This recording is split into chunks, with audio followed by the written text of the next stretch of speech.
of the Lord, which is spake by Joshua, the son of Nun, hundreds of years ago.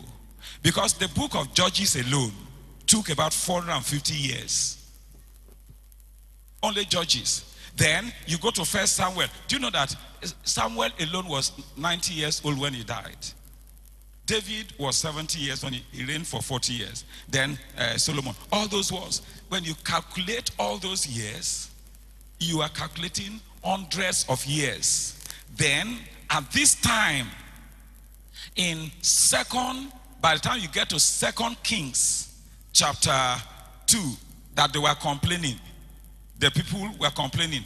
As at 1 Kings, the first part, in fact, the curse had been activated as soon as Ahel decided to lay the foundation of build the city.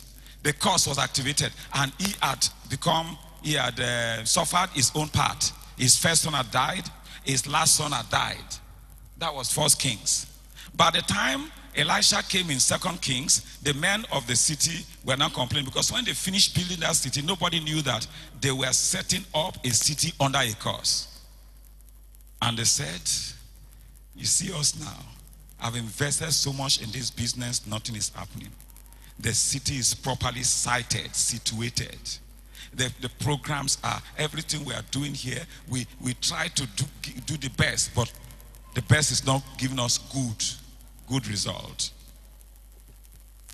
That was what happened.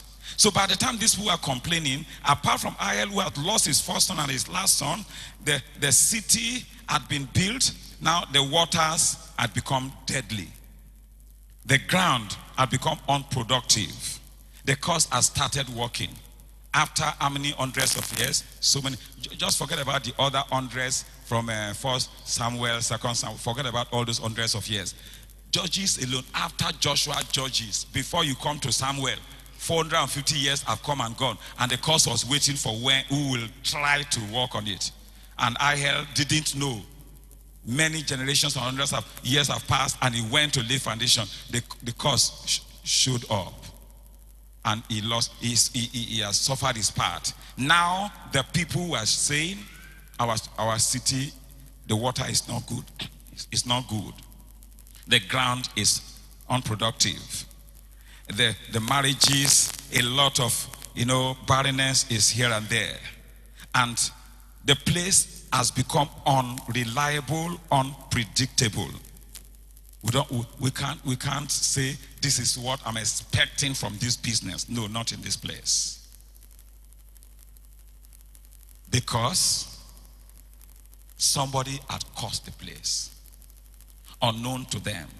I don't know what you are going through, and you have tried a lot of things to see whether the problem will be solved and nothing is happening.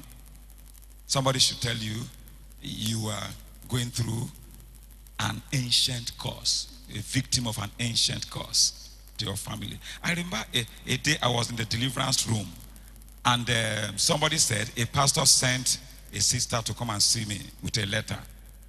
I said, okay, let her come. So she came in and gave me the letter. I said, what was the problem? He said, you can read the letter. So I opened the letter. There was nothing serious. He said, please attend to my daughter. She's going through pains. So I said, sister, what's your problem? The other day, somebody said, Nigerians answer questions with questions. I asked her, sister, what's your problem? She said, pastor, do I look ugly? As you look at me, am I ugly? Pastor, let me tell you, I am a graduate from a good university. I made good result. In fact, you see me that I'm not ugly. Nobody, I'm beautifully made. In fact, wonderfully made. In fact, I'm in the choir, and everybody in the church looks at the choir. And she likes sitting at the front. Even by the arrangement of the choir master with their voices at different places, she's either at the front or near the front. She wants somebody to sight her, see her. Pastor, but nobody. In fact, she said, I've been a chief bridesmaid for a number of times. And at the end of the wedding, during reception, at the end of reception, the bride will throw something. What do they call that thing they used to throw? Okay. When they throw that thing, the belief is that if you catch it, you are the next online. She said, I don't catch that thing tire. Nothing that happened to me. Pastor, the thing that, and my pastor and others have been praying for, I've been going through a lot of things, but this thing pained me so much, so I went to report to my pastor.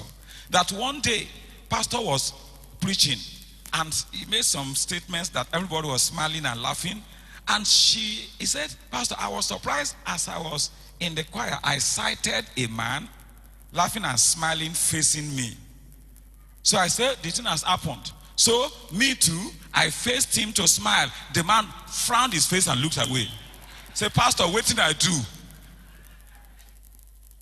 He said, I almost collapsed in church. Everybody was smiling. I thought somebody was smiling at me. As we're laughing, we look at somebody and the person will laugh towards us. But this guy who was facing me and was smiling, suddenly frowned his face and looked away, like as if we had quarreled for years. And